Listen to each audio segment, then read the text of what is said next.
Hi guys, it's me Ty here, and today I'm going to talk about the coolest body style of the GMT800s.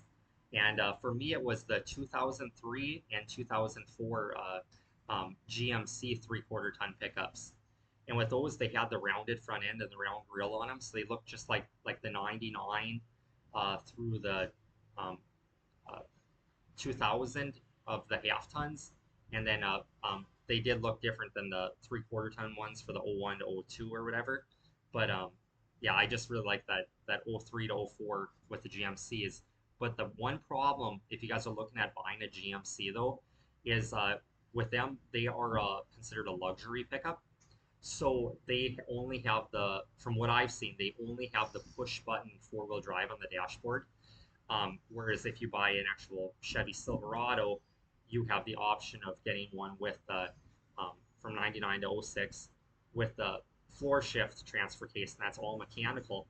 And where that comes in nicely is that, like if you're going to be flat towing it, you know that it went into neutral if you um, have the floor shift. And then also for me, where I've actually rebuilt the transfer case on those body styles of pickups and the three-quarter tons with the mechanical transfer case, and you almost need to be able to touch that to be able to physically move that lever, because when I reassembled mine, followed all the instructions and everything, and I had to I had to pull the case in half 20 times, you guys, um, and before it seemed like it was lined up, but something must have just not meshed right or whatever, because it would have, what was it? It had two-wheel drive, or no, maybe it had four high and four low, but it didn't have two-wheel drive is what it had.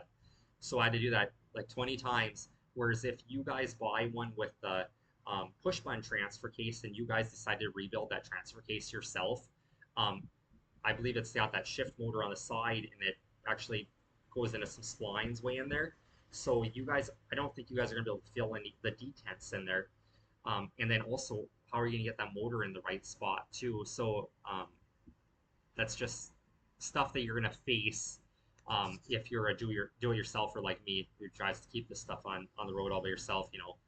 Um, so it could definitely raise your cost of ownership by buying the push button. So if I was you guys, I would definitely just save up your money and just wait until the right Chevy Silverado comes out for you, and then you can get one of these GMT 800s from 1999 to 2006 and fix it up exactly how you want, and buy cheap parts pickups. Like if you guys are going to go the half ton route, I see so many of them for $200 with good running engines, and it's because the junky 4L60E transmission went out, and it costs so much to get them rebuilt and everything, and then they're going to go out 95,000 miles later.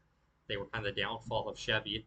Um, so that's why I would say buy a three-quarter ton with a 6 liter, because it's got the heavy duty 4L80E transmission in it, or else buy the 8.1 liter with the Allison automatic that lasts forever. But the 8.1 liters, you probably won't be able to get parts for that engine forever. So all right, if you guys like this content, like, share, and subscribe, and I'll just keep picking out these uh, videos here about the GMT 800s, of since our family's owned one since it was brand new, and has lots of other low mileage ones, and knows a lot about repairing them and a lot about troubleshooting them. All right, take care.